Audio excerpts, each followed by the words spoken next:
आकर्ष ने रवि की चुनौती स्वीकार कर ली थी और मुकाबले के दौरान एक ही पंच में रवि का कंधा तोड़ दिया, जिसे देखकर सभी लोग काफी ज्यादा हैरान हो गए थे। आकर्ष ने अभी कौन सी युद्ध कला का प्रयोग किया? यह कोई युद्ध कला नहीं लगती, मुझे तो यह कोई साधारण पंच लगता है। लेकिन उसने ना सिर्फ अपना बचाव किया, बल्कि रवि को अपने साधारण पंच से घायल भी कर दिया। उसने बाघ के पंजे से अपना बचाव कैसे किया, मैं इस बात से ज्यादा हैरान हूं। क्या तुम मेरा मजाक उड़ा रहे हो? इस तरह का पंच भला कोई युद्ध कला कैसे नहीं है? क्या तुमने नहीं देखा आकर्ष के उस पंच ने रवि के कंधे की क्या हालत की है? मिश्रा परिवार के सभी शिष्य आपस में आकर्ष के प्रयोग किए पंच के बारे में बातें करने लगते हैं, पर कोई भी आकर्ष के उस पंच के बारे में स्पष्ट रूप से बता नहीं पा रहा था। आकर्ष का वो पंच जितना सरल दिख रहा था, उसे समझ पाना उतना ही मुश्किल था। रवि का कंधा टूट चुका है, उसका दाहिना हाथ अपंग हो गया है। सोमदत्त ने रवि के चोटों की जांच की और एक ठंडी आह भरी। उन्होंने आश्चर्य से आकर्ष की ओर देखा। आकर्ष शारीरिक मंडल के पहले स्तर का योद्धा था, पर उसने रवि, जो कि शारीरिक मंडल के दूसरे स्तर का योद्धा था, उसे हमेशा के लिए अपंग बना दिया था। रवि को उपचार के लिए ले जाने को कहकर सोमदत्त आकर्ष के पास आए, जो अभी भी अपनी जगह पर खड़ा था। इस समय सोमदत्त को आकर्ष हमेशा के जैसा सरल और कमजोर नहीं लग रहा था, उसमें हमेशा से कुछ तो अलग था। पर क्या, यह बताना सोमदत्त के लिए काफी मुश्किल था। वह पंच जिसका प्रयोग तुमने अभी किया, उस तकनीक का क्या नाम है? वो पंच किसी युद्ध कला के जैसा नहीं लगता, पर वास्तव में युद्ध कला के समान ताकतवर है। इस तकनीक का अभ्यास तुम कब से कर रहे हो? सोमदत्त ने उत्सुक होकर आकर्ष से पूछा। मिश्रा परिवार के शिष्य उस पंच की गहराई देखने में असमर्थ थे, लेकिन सोमदत्त ने स्पष्ट रूप से देखा था। वो सामान्य पंच वास्तव में बड़ी कुशलता से प्रयोग किया गया था। पंच मारते समय आकर्ष के पूरे शरीर की ताकत उस एक वार में समाहित थी। ऐसा वार पीले वर्ग के उच्च स्तर की युद्ध कला से भी नहीं किया जा सकता था। नहीं, शायद उत्तम स्तर भी इस वार के आगे साधारण लगता। सोमाली महाद्वीप की युद्ध कला को उच्च से निम्न वर्ग तक 4 भागों में विभाजित किया गया था: स्वर्ग, पृथ्वी, काला और पीला। युद्ध कला के प्रत्येक वर्ग को 3 स्तर में विभाजित किया गया था: उच्च, मध्यम और निम्न। मिश्रा परिवार के युद्ध गृह में रखी सारी युद्ध कला पीले वर्ग की निम्न और मध्यम स्तर की युद्ध कला थी। उनके पास केवल एक उच्च स्तर की युद्ध कला थी, जिसका नाम पवन चेसर था। इस युद्ध कला का अभ्यास केवल मिश्रा परिवार के वो योद्धा कर सकते थे जो चक्र मध्य मंडल में प्रवेश कर चुके हों। लेकिन सोमदत्त को पता था कि अगर कोई पवन चेसर में महारत भी हासिल कर लेगा, तो भी आकर्ष के उस पंच के समान ताकत उत्पन्न नहीं कर पाएगा। इसे पतन पंच कहा जाता है, आकर्ष ने कहा। लेकिन उसने अपने अभ्यास के बारे में कुछ भी नहीं बताया। वो कैसे बताता कि उसने 10 सालों तक इस पतन पंच का अभ्यास किया है, वो भी अपने पिछले जीवन में। इस पंच की विशेषता थी कि इसे प्रयोग करते समय सामने वाला इसकी ताकत का अंदाजा आसानी से नहीं लगा पाता था। पतन पंच सिर्फ देखने में सरल लगता था, लेकिन यह वास्तव में आंतरिक अंगों सहित पूरे शरीर को नष्ट करने की क्षमता रखता था। किसी को भी आकर्ष के समान स्तर तक पहुंचने के लिए कम से कम 10 साल तक इसका अभ्यास करना पड़ेगा। सोमदत्त दादा, मैं घर वापस जा रहा हूं। आज की घटना के बारे में आपने भी देखा था कि किसने पहले हमला किया था। मुझे आशा है कि आप मेरी ओर से गवाह बनेंगे। इतना कहकर आकर्ष अपने घर की ओर चल दिया। पतन पंच, ये बच्चा असाधारण है। रेवती, सभी के साथ आकर्ष ने तुमसे भी अपनी वास्तविक ताकत को छुपाया है। वो अभी भी अपनी क्षमताओं को छिपा रहा है और सही समय की प्रतीक्षा कर रहा है। सोमदत्त ने गहरी सांस ली और अपने आप से कहा। उन्होंने आज आकर्ष का वो रूप देखा था जिसे कोई नहीं देख पाया था। आकर्ष अभी कुछ बातें छुपा रहा था। सभी के कुछ राज होते हैं, इसलिए सोमदत्त ने आकर्ष से ज्यादा पूछताछ नहीं की। आसपास के मिश्रा परिवार के शिष्य जो लड़ाई को देख रहे थे, एक के बाद एक मैदान से जाने लगे। वे सभी जान चुके थे कि उस भयानक पंच को पतन पंच कहा जाता है। आखिरकार सब खत्म हुआ। घर वापस आने के बाद आकर्ष ने राहत की सांस ली। उसके चेहरे पर हल्की सी मुस्कुराहट साफ देखी जा सकती थी। इस दुनिया में पहुंचने के बाद यह पहली बार था जब उसने मुक्केबाजी का इतना खुलकर प्रयोग किया था। उस समय उसे ऐसा महसूस हुआ कि जैसे वो अपने पिछले जीवन में वापस चला गया है, जो उत्साह और रक्तपात से भरा था। आकर्ष जब अपने कमरे में आया तो उसका ध्यान सप्त शारीरिक दिव्य जल पर गया, जो अब केवल 2 बार स्नान करने के लिए पर्याप्त था। लगता है मुझे मां से और अधिक औषधीय जड़ी बूटियां खरीदने को कहना होगा। औषधीय स्नान का आनंद लेते हुए उसने लक्ष्य की युद्ध कला का अभ्यास करना शुरू किया। वो जल्दी से अपनी ताकत बढ़ाना चाहता था, क्योंकि आज उसने रवि की जो हालत की थी, उसके बाद मुसीबत का खत्म नहीं, बल्कि मुसीबतों का दौर शुरू होने वाला था। हे, क्या तुमने सुना? 9वें एल्डर के बेटे आकर्ष ने शारीरिक मंडल में प्रवेश कर लिया है। हाँ, मुझे पता है, पर यह खबर पुरानी हो चुकी है। नई खबर सुनो। आकर्ष और रवि के बीच एक मुकाबला हुआ था, जिसमें न केवल आकर्ष ने रवि को हराया, बल्कि उसके कंधे पर ऐसा जानलेवा पंच मारा कि उसका कंधा टूट गया। रवि हमेशा के लिए अपंग हो चुका है। सच में? पर रवि पहले से ही शारीरिक मंडल के दूसरे स्तर पर है और उसने पीले वर्ग के निम्न स्तर की युद्ध कला बाघ के पंजे का अच्छा अभ्यास कर रखा है। फिर वो आकर्ष से कैसे हार गया?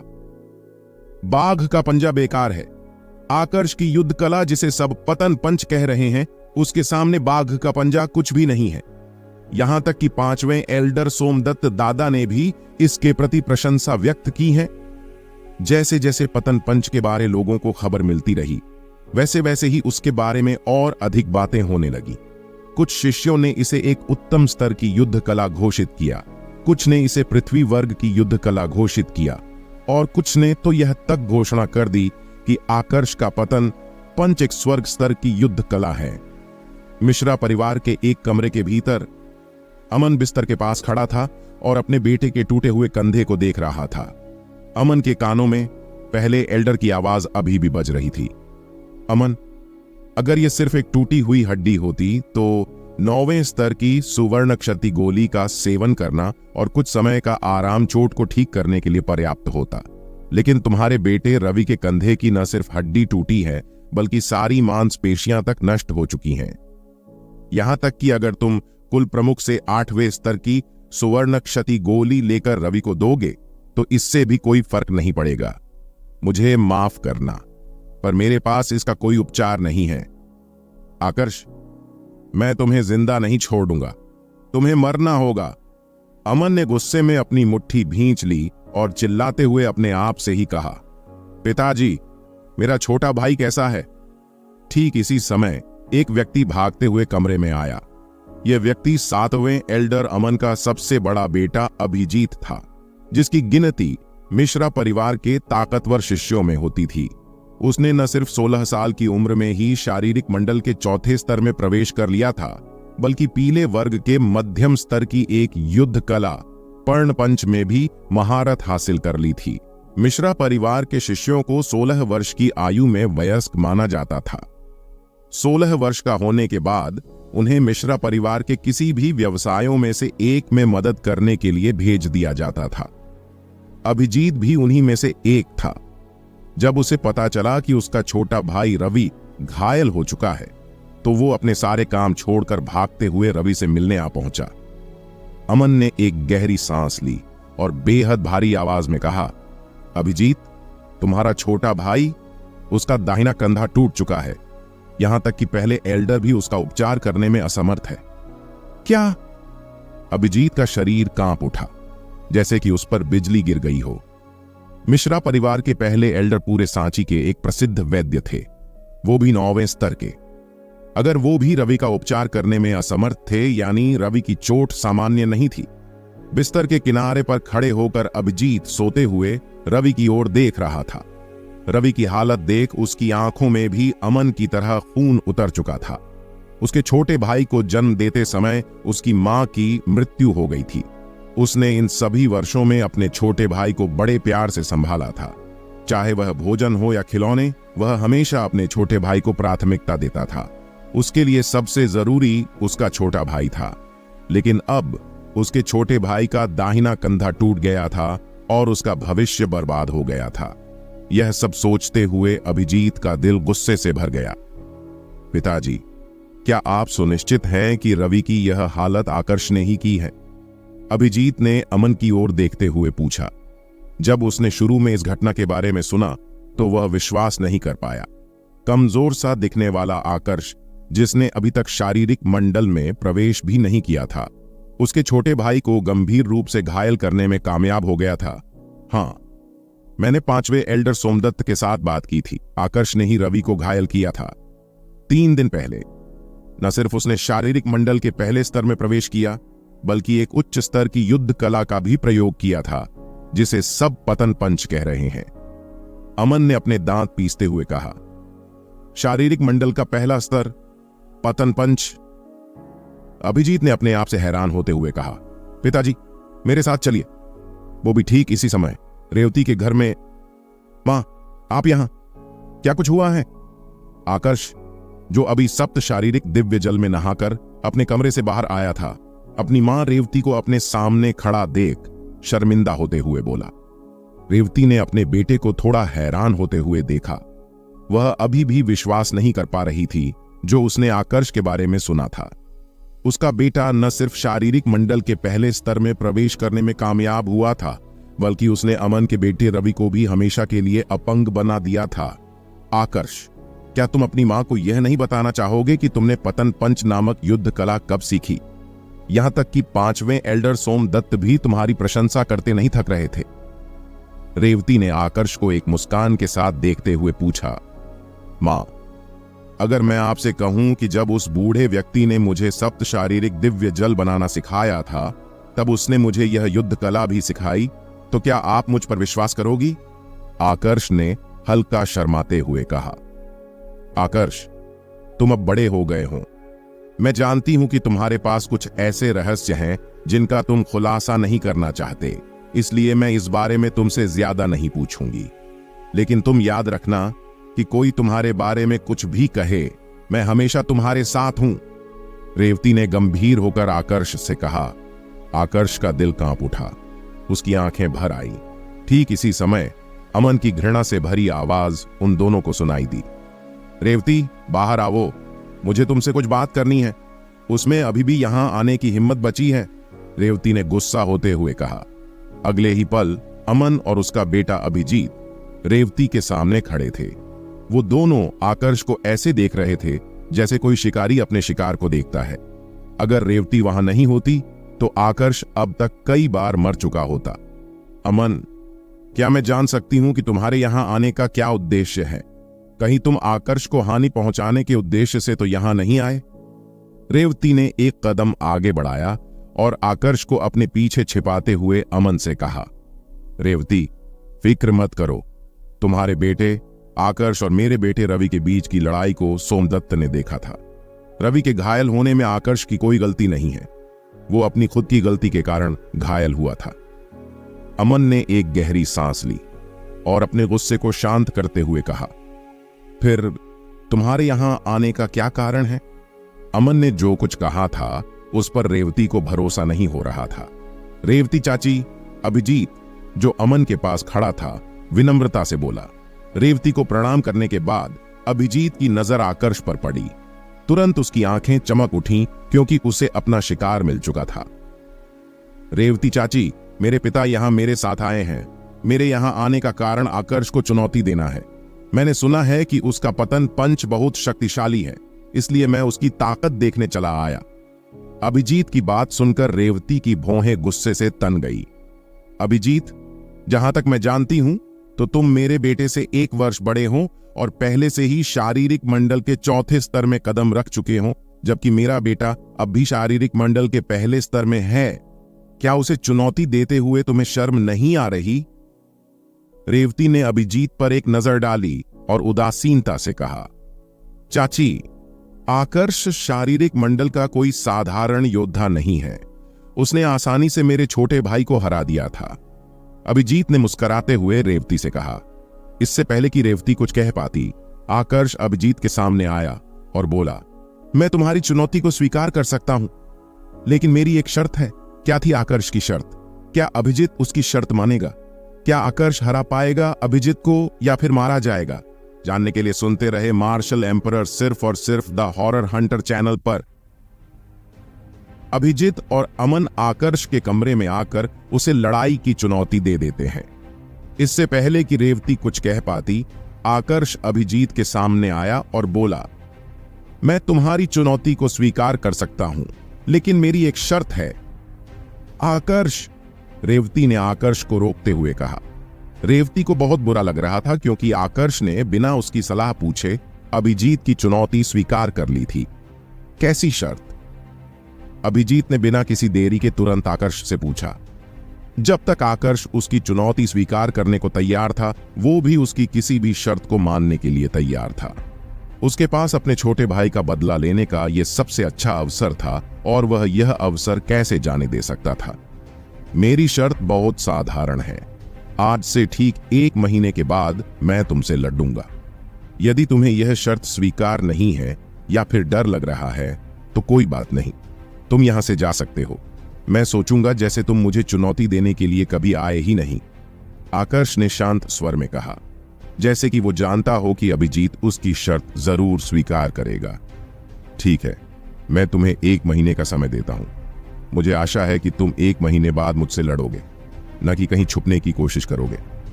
अभिजीत ने एक शैतानी मुस्कान के साथ कहा। अमन और अभिजीत जब रेवती के घर से बाहर आए तो अमन ने अभिजीत से कहा, अभिजीत, आकर्ष ने तुम्हारी चुनौती स्वीकार करने के लिए 1 महीने का समय मांगा है। कहीं ऐसा तो नहीं कि उसे अपने जीतने पर पूरा भरोसा हो? मुझे लगता है कि तुम्हें उसकी शर्त नहीं माननी चाहिए थी। पिताजी, एक जुगनू कितनी भी कोशिश कर ले, वो कभी सूरज नहीं बन सकता। अभी वो शारीरिक मंडल के पहले स्तर में है। 1 महीने के पूरा होने तक वो दूसरे स्तर में कदम भी नहीं रख पाएगा। फिर मुझे किस बात का डर? अभिजीत ने आत्मविश्वास से भरी आवाज में कहा। लेकिन अमन कुछ और भी कहना चाहता था, लेकिन अभिजीत ने उसे टोकते हुए कहा, पिताजी, क्या आप पतन पंच के कारण चिंतित हैं? ऐसा है तो आपको चिंता नहीं करनी चाहिए। अगर आकर्ष दूसरे स्तर में पहुंचने में कामयाब भी रहता है तो भी वो मेरा सामना नहीं कर पाएगा। क्या दूसरे स्तर और चौथे स्तर के बीच के अंतर को वो केवल पतन पंच के बल पर कम कर सकता है? शारीरिक मंडल के तीसरे और चौथे स्तर के बीच का अंतर काफी बड़ा था। यह अंतर बस दिखने में छोटा लगता था, पर वास्तव में इतनी ताकत उत्पन्न कर पाना बहुत मुश्किल था। जब तीसरे और चौथे स्तर का अंतर ही इतना बड़ा था तो दूसरे और चौथे स्तर के बीच का अंतर कितना होगा? यही कारण था कि अभिजीत आकर्ष से डर नहीं रहा था। शायद मैं कुछ ज्यादा ही सोच रहा हूं। अमन ने जब अपने बेटे अभिजीत की पूरी बात सुनी तो वह हल्का सा मुस्कुराया। उसके बड़े बेटे पर उसे गर्व था। उसने कभी भी उसे निराश नहीं किया था। अमन और उसके बेटे के चले जाने के बाद आकर्ष ने अपनी मां रेवती की आंखों को देखा, जिनमें चिंता साफ झलक रही थी। मां, तुम चिंता मत करो, मुझे खुद पर पूरा विश्वास है, आकर्ष ने हल्का मुस्कुराते हुए कहा। आकर्ष, ऐसा नहीं है कि मुझे तुम पर भरोसा नहीं है, पर तुम्हें भी हालात को समझना चाहिए। अभिजीत अपने भाई रवि जैसा कमजोर नहीं है। वो मिश्रा परिवार में शारीरिक मंडल के चौथे स्तर के योद्धाओं में सबसे ताकतवर हैं। तुम्हें उसकी चुनौती स्वीकार नहीं करनी चाहिए थी, रेवती ने चिंतित होते हुए कहा। मां, मुझे आपके द्वारा कही गई सभी बातों की जानकारी है। क्या आपको मुझ पर भरोसा नहीं है? मैं पक्का जीतूंगा, ये मेरा आपसे वादा है, आकर्ष ने गंभीर होकर रेवती से कहा। आकर्ष, मुझे किसी की चुनौती से कोई फर्क नहीं पड़ता है। मुझे बस तुम्हारी चिंता है। मैं नहीं चाहती कि तुम पहले के जैसे घायल हो। ये कहते हुए रेवती की आंखें भर आई। कुछ दिन पहले हुई घटना ने उसके दिल में एक छाप छोड़ दी थी। वो फिर से आकर्ष को चोट लगा नहीं देख सकती थी। मां, मैं वादा करता हूं कि मैं आपको फिर कभी चिंतित नहीं करूंगा, आकर्ष ने कहा। ठीक है, मुझे तुम पर भरोसा है। इस महीने के दौरान अगर तुम्हें कुछ भी चाहिए तो तुम मुझे बिना किसी संकोच के बताना, रेवती ने अपने आप को शांत करते हुए कहा। मां, मुझे वो सारी औषधीय सामग्री फिर से खरीदनी है जो आपने पिछली बार मेरे लिए खरीदी थी। इसके अलावा मुझे कुछ पैसों की आवश्यकता भी है। अपनी मां रेवती से पैसे प्राप्त करने के बाद आकर्ष बाजार की ओर चल दिया। इस दुनिया में आने के बाद वो पहली बार अपने घर से बाहर जा रहा था। सांची कस्बे का बाजार 3 हिस्सों में विभाजित था।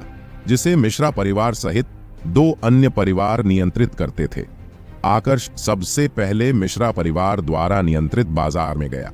सड़क के दोनों तरफ मिठाई, कपड़ों, हथियारों व दवाइयों की विभिन्न दुकानें मौजूद थीं। पर यह समय 21वीं सदी से काफी अलग था। एक पल के लिए आकर्ष को ऐसा लगा मानो वो समय में काफी पीछे आ चुका है। ये एक ऐसा दृश्य था जिसे उसने केवल अपने पिछले जीवन में टेलीविजन पर देखा था। काफी देर मिश्रा परिवार के बाजार में घूमने के बाद आकर्ष दूसरे बाजार की ओर चल पड़ा। इस बाजार को गुप्ता परिवार द्वारा नियंत्रित किया जाता था। गुप्ता परिवार सांची कस्बे के 3 सबसे ताकतवर परिवार में से एक था। ये 3 परिवार थे: मिश्रा परिवार, गुप्ता परिवार और आहूजा परिवार। सांची के ये तीनों परिवार सांची पर अपना अधिकार करने के लिए काफी समय से छुपकर लड़ रहे थे। वैसे तीनों परिवारों के पास शक्ति की कोई कमी नहीं थी, लेकिन कोई भी पहले हमला करके सांची के इस शांतिपूर्ण वातावरण को खत्म नहीं करना चाहता था। जैसे ही आकर्ष ने गुप्ता परिवार के हथियारों की दुकान में प्रवेश किया, एक व्यक्ति तुरंत उसका स्वागत करने आया। प्रिय ग्राहक, क्या मैं पूछ सकता हूं कि आपको किस हथियार की आवश्यकता है? उस व्यक्ति ने हल्के से मुस्कुराते हुए पूछा। आकर्ष ने अपना सिर हिलाया और कहा, मैं कोई हथियार नहीं खरीदना चाहता, मैं आपसे कुछ सामग्री खरीदना चाहता हूं। आकर्ष की बात सुनकर वो व्यक्ति हैरान था। एक हथियार शिल्पकार कोई लोहार नहीं होता था जो हथियारों की दुकान में काम करता हो। जैसे देवताओं के हथियार शिल्पकार विश्वकर्मा हैं, पर वो कोई लोहार नहीं है। सोमाली महाद्वीप में हथियार शिल्पकार उतने ही दुर्लभ थे जितने कि वैद्य। एक हथियार शिल्पकार को अपने परिवार का हिस्सा बनाने के लिए बड़े बड़े योद्धा तैयार रहते थे। वो हथियार शिल्पकार को उनके परिवार का एल्डर तक बनाने में नहीं चूकते थे। लोहारों द्वारा बनाए गए हथियारों को केवल सामान्य हथियार माना जाता था, लेकिन हथियार शिल्पकारों द्वारा तैयार किए गए हथियारों में उसे प्रयोग करने वाले योद्धा की आत्मा बसती थी, जिससे उस हथियार को प्रयोग करने वाले योद्धा की शक्ति कई गुना तक बढ़ जाती थी। इस कारण ऐसे हथियारों को बहुत असाधारण माना जाता था। सांची कस्बे के तीनों परिवारों के पास एक 9वें स्तर का वैद्य था, पर किसी के भी पास एक हथियार शिल्पकार नहीं था। यह बात साबित करने के लिए काफी थी कि एक हथियार शिल्पकार कितना दुर्लभ था। प्रिय ग्राहक, क्या मैं पूछ सकता हूं कि आपको किन सामग्रियों की आवश्यकता है? उस व्यक्ति के बोलने का रवैया तुरंत बदल गया था। आकर्ष समझ गया कि उस व्यक्ति ने जरूर उसे एक हथियार शिल्पकार समझ लिया है, पर उसने कोई सफाई पेश नहीं की। आकर्ष जो सामग्री खरीद रहा था वह हथियार बनाने के लिए नहीं थी। लक्ष्य एक राज्य स्तर का हथियार शिल्पकार था। अब क्योंकि लक्ष्य की सारी यादें आकर्ष के पास थी, इसलिए हथियार बनाना उसके लिए बाकी सबसे ज्यादा आसान था। पर इसके लिए पहले उसे चक्र मध्य मंडल में प्रवेश कर आंतरिक ऊर्जा का निर्माण करना होगा। बिना आंतरिक ऊर्जा के वो आग का निर्माण नहीं कर सकता था, जो हथियार बनाने के लिए सबसे जरूरी थी। वैद्य के लिए भी दवाइयों का निर्माण करने से पहले चक्र मध्य मंडल में प्रवेश कर आंतरिक ऊर्जा का निर्माण करना आवश्यक था। आकर्ष ने एक ही सांस में आवश्यक 9 प्रकार की सामग्रियों का नाम उस व्यक्ति को बता दिया। ये सब सामग्री मंत्र अभिलेख के लिए थी। ये मंत्र तकनीक सोमाली महाद्वीप में बहुत दुर्लभ थी। इन मंत्रों को किसी भी हथियार या वस्तु पर विशेष विधि द्वारा लिखा जाता था, जिससे उस हथियार की ताकत कई गुना बढ़ जाती थी। ये मंत्र बहुत अजीब तरह से काम करते थे। इनका ज्यादातर उपयोग धमाके के लिए होता था, पर इनमें कुछ कमियां भी थीं। जैसे एक मंत्र अभिलेख का उपयोग केवल एक ही बार किया जा सकता था। एक बार उपयोग करने के बाद अभिलेख नष्ट हो जाता था। दोबारा उपयोग करने के लिए मंत्र अभिलेख का फिर से निर्माण करना पड़ता था। आकर्ष को लक्ष्य की यादों से पता चला था कि मंत्र अभिलेखों का सबसे अधिक इस्तेमाल उसके दूसरे जीवन काल के समय हुआ था। इसी कारण अपने दूसरे जीवन में लक्ष्य ने हथियार निर्माण के साथ मंत्रों का भी ज्ञान प्राप्त किया था। इस बात को अब 10,000 साल बीत चुके थे और समय के साथ हुए परिवर्तनों में मंत्र अभिलेख की यह तकनीक कहीं खो गई। मंत्रों का उपयोग करने वाले योद्धाओं को मंत्रकार कहा जाता था। जब मंत्र अभिलेख की तकनीक समय के साथ विलुप्त होने लगी, तो मंत्रकारों की मांग सुमाली महाद्वीप में हथियार शिल्पकारों व वैद्यों से भी ज्यादा हो गई। मंत्रकार इतने दुर्लभ हो गए कि उन्हें देखने मात्र से ही हर कोई अपने आप को सौभाग्यशाली मानता। यह 9 प्रकार की सामान्य सामग्री जो आकर्ष खरीदना चाहता था, उससे निम्न स्तर का मंत्र अभिलेख तैयार किया जा सकता था। प्रिय ग्राहक, आपके द्वारा खरीदी इन सामग्रियों की कुल लागत 7 चांदी के सिक्के हैं। आकर्ष ने बिना किसी देरी के अपनी मां से प्राप्त पैसों में से 7 चांदी के सिक्के उस व्यक्ति को दे दिए। सम्मानपूर्वक आकर्ष को बाहर जाता देखने के बाद वो व्यक्ति तुरंत अपनी दुकान से निकला और गुप्ता परिवार के महल की ओर चल पड़ा। वो जल्दी से गुप्ता परिवार के कुल प्रमुख को उसकी दुकान पर आए हथियार शिल्पकार के बारे में बताना चाहता था। वो नहीं चाहता था कि मिश्रा या आहूजा परिवार उनसे पहले उस हथियार शिल्पकार यानी आकर्ष को अपने परिवार में शामिल कर ले। मुझे कहीं से और पैसों का इंतजाम करना होगा। मां ने मुझे 20 चांदी के सिक्के दिए थे, पर मैं इतने कम समय में लगभग आधे सिक्कों का उपयोग कर चुका हूं। आकर्ष ने निराश होकर अपना सिर हिलाया और मिश्रा परिवार के महल की ओर चल पड़ा। बाजार से लौटते समय का आकर्ष का ध्यान कुछ लोगों के समूह पर गया जो सड़क किनारे खड़े हुए थे। जिज्ञासा के कारण आकर्ष भीड़ की ओर चल पड़ा। जब वो भीड़ के पास पहुंचा तो उसका ध्यान एक लड़की पर गया जो भीड़ के सामने घुटनों के बल बैठी थी। उसके लंबे काले घने बालों ने उसके चेहरे को ढक रखा था। वो देखने पर लगभग आकर्ष की ही उम्र की लग रही थी। उसके सामने एक कागज पर बड़े बड़े अक्षरों में लिखा था, अगर कोई उसकी मां के अंतिम संस्कार के लिए पैसे देता है तो वो उस व्यक्ति की जीवन भर दासी बनकर रहेगी। आकर्ष ने कभी नहीं सोचा था कि वह एक ऐसे दृश्य को सच में देखेगा जिसे अभी तक उसने सिर्फ टेलीविजन पर देखा था। लक्ष्य की यादें मिलने के बाद आकर्ष की सोचने समझने की क्षमता एक नए स्तर पर पहुंच चुकी थी। वो उस लड़की को देखने मात्र से उसकी आभा और ऊर्जा का पता लगा पा रहा था। सुनो लड़की, तुम पहले अपना चेहरा मुझे क्यों नहीं दिखाती? अगर तुम सच में सुंदर हुई तो मैं तुम्हें अपनी दासी के रूप में स्वीकार कर लूंगा। एक मोटे से व्यक्ति ने वासना से भरी आवाज में उस लड़की से कहा। हां, अगर तुम अपना चेहरा नहीं दिखाओगी तो तुम्हें कोई भी नहीं खरीदने वाला। एक अन्य व्यक्ति ने उकसाना जारी रखा। मैं केवल अपना सिर तभी उठाऊंगी जब आप में से कोई एक व्यक्ति मेरी मां के अंतिम संस्कार के लिए पैसे देगा। उस लड़की ने बिना अपना चेहरा दिखाए वहां मौजूद लोगों से कहा। उसकी आवाज बहुत सुरीली और दृढ़ निश्चय से भरी हुई थी। तुम्हारी आवाज तो ठीक है, लेकिन हमने अभी तक तुम्हारा चेहरा नहीं देखा है। क्या पता अगर तुम बदसूरत हुई तो? उस मोटे व्यक्ति के ज्यादा कुछ कहने से पहले ही आकर्ष ने उसे रोक दिया। वो उस मोटे व्यक्ति की वासना से भरी बातें और अधिक बर्दाश्त नहीं कर पा रहा था। आकर्ष अब उस लड़की के सामने गया और हल्के से कहा, मैं तुम्हें 10 चांदी के सिक्के दूंगा। अपनी मां का ठीक से अंतिम संस्कार कर लेना। आपका धन्यवाद। उस लड़की का शरीर कांप उठा। अपने कांपते हुए हाथों से उसने अपने चेहरे के सामने मौजूद बालों को हटाना शुरू किया। उसका चेहरा बहुत कोमल और सुंदर था। उसके घुमावदार भौहों के नीचे दुहक से भरी सुंदर स्पष्ट आंखों की एक जोड़ी थी, लेकिन उनमें मजबूत इच्छा शक्ति की भावना भी थी। सभी की तरह आकर्ष ने भी शुरू में यह मान लिया था कि वो लड़की शायद इसलिए अपना सिर उठाने के लिए मना कर रही है क्योंकि वह दिखने में सुंदर नहीं होगी। लेकिन किसने सोचा था कि वो लड़की वास्तव में इतनी सुंदर होगी? वो अपने नाजुक शरीर के साथ जब बड़ी होगी तो निश्चित रूप और भी ज्यादा सुंदर होगी, बिल्कुल किसी अप्सरा की तरह। लड़की का चेहरा देखने के बाद वहां मौजूद लोगों की आंखें वासना से भर उठी। उसने केवल 10 चांदी के सिक्के दिए हैं। मैं तुम्हें 20 सिक्के दूंगा। अब से तुम मेरी दासी हो। उस लड़की के चेहरे को देखने के बाद उस मोटे व्यक्ति की आंखें भी वासना से भर चुकी थीं। उसने अपनी गलती सुधारते हुए तुरंत लड़की को लालच देने की कोशिश की। मैं तुम्हें 30 सिक्के दूंगा। एक अन्य व्यक्ति ने भी उस लड़की को लालच देते हुए कहा, मैं तुम्हें 50 सिक्के दूंगा। मैं 60 सिक्के दूंगा।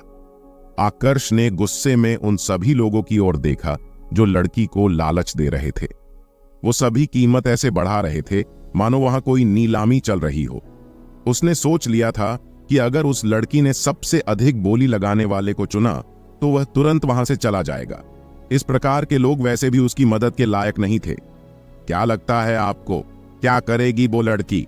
क्या वो सबसे अधिक बोली लगाने वाले को चुनेगी या आकर्ष के साथ जाएगी? क्या आकर्ष कर पाएगा उसकी मदद? जानने के लिए सुनते रहे मार्शल एम्परर सिर्फ और सिर्फ द हॉरर हंटर चैनल पर।